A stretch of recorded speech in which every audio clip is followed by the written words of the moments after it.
Welcome to Grateful Gwen's Goodreads channel. So glad you are here. Today's story is The Polar Express. Written and illustrated by Chris van Allsburg. On Christmas Eve, many years ago, I lay quietly in my bed. I did not rustle the sheets. I breathed slowly and silently.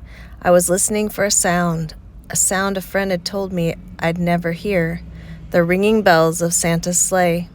There is no Santa, my friend had insisted, but I knew he was wrong. Late that night, I did hear sounds, though not of ringing bells. From outside came the sounds of hissing steam and squeaking metal. I looked through my window and saw a train standing perfectly still in front of my house. It was wrapped in an apron of steam. Snowflakes fell lightly around it. A conductor stood at the open door of one of the cars. He took a large pocket watch from his vest, then looked up at my window. I put on my slippers and robe. I tiptoed downstairs and out the door. "All aboard!" the conductor cried out. I ran up to him. "Well," he said, "are you coming?" "Where?" I asked. "Why, to the North Pole, of course," was his answer. "This is the Polar Express." I took his outstretched hand, and he pulled me aboard. The train was filled with other children, all in their pajamas and nightgowns. We sang Christmas carols and ate candies with nougat centers as white as snow. We drank hot cocoa as thick and rich as melted chocolate bars. Outside, the lights of towns and villages flickered in the distance as the Polar Express raced northward. Soon, there were no more lights to be seen. We traveled through cold, dark forest where lean wolves roamed and white-tailed rabbits hid from our train as it thundered through the quiet wilderness. We climbed mountains so high it seemed as if we would scrape the moon. But the Polar Express never slowed down. Faster and faster we ran along, rolling over peaks and through valleys like a car on a roller coaster. The mountains turned into hills, the hills to snow-covered plains. We crossed a barren desert of ice, the great polar ice cap. Lights appeared in the distance. They looked like the lights of a strange ocean liner sailing on a frozen sea. "There," said the conductor, "is the North Pole." The North Pole. It was a huge city standing alone at the top of the world, filled with factories where every Christmas toy was made. At first we saw no elves. "They are gathering at the center of the city," the conductor told us. "That is where Santa will give the first gift of Christmas." "Who receives the first gift?" we all asked. The conductor answered, "He will choose one of you." "Look!" shouted one of the children. "The elves!" Outside we saw hundreds of elves. As our train drew closer to the center of the North Pole, we slowed to a crawl. So crowded were the streets with Santa's helpers. When the Polar Express could go no farther, we stopped and the conductor led us outside. We pressed through the crowd to the edge of a large open circle. In front of us stood Santa's sleigh. The reindeer were excited. They pranced and raced. They pranced and paced, ringing the silver sleigh bells that hung from their harnesses. It was a magical sound, like nothing I'd ever heard. Across the circle, the elves moved apart, and Santa Claus appeared.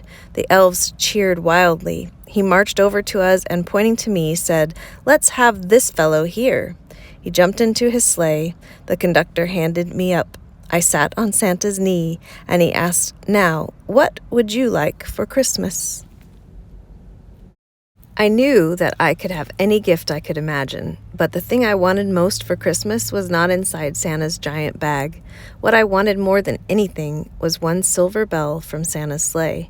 When I asked, Santa smiled. Then he gave me a hug and told an elf to cut a bell from a reindeer's harness.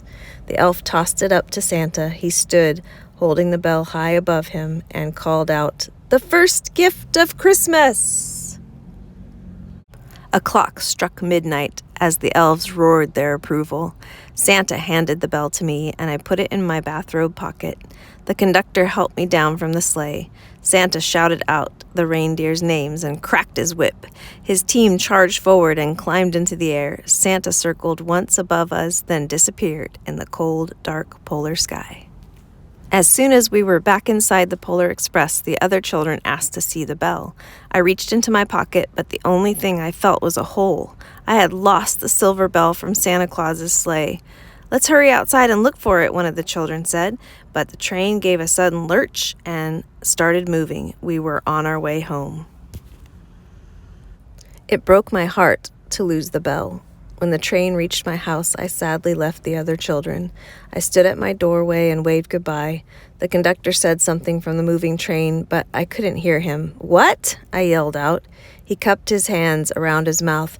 "Merry Christmas!" he shouted. The Polar Express let out a loud blast from its whistle and sped away. On Christmas morning, my little sister Sarah and I opened our presents. When it looked as if everything had been unwrapped, Sarah found one last small box behind the tree. It had my name on it. Inside was the silver bell. There was a note. "Found this on the seat of my sleigh. Fix that hole in your pocket. Signed, Mr. C." I shook the bell. It made the most beautiful sound my sister and I had ever heard. But my mother said, "Oh, that's too bad." "Yes," said my father, "it's broken." When I'd shaken the bell, my parents had not heard a sound. At one time, most of my friends could hear the bell, but as years passed, it fell silent for all of them. Even Sarah found one Christmas that she could no longer hear its sweet sound. Though I've grown old, the bell still rings for me, as it does for all who truly believe. I hope you have enjoyed The Polar Express, read to you by Grateful Gwen.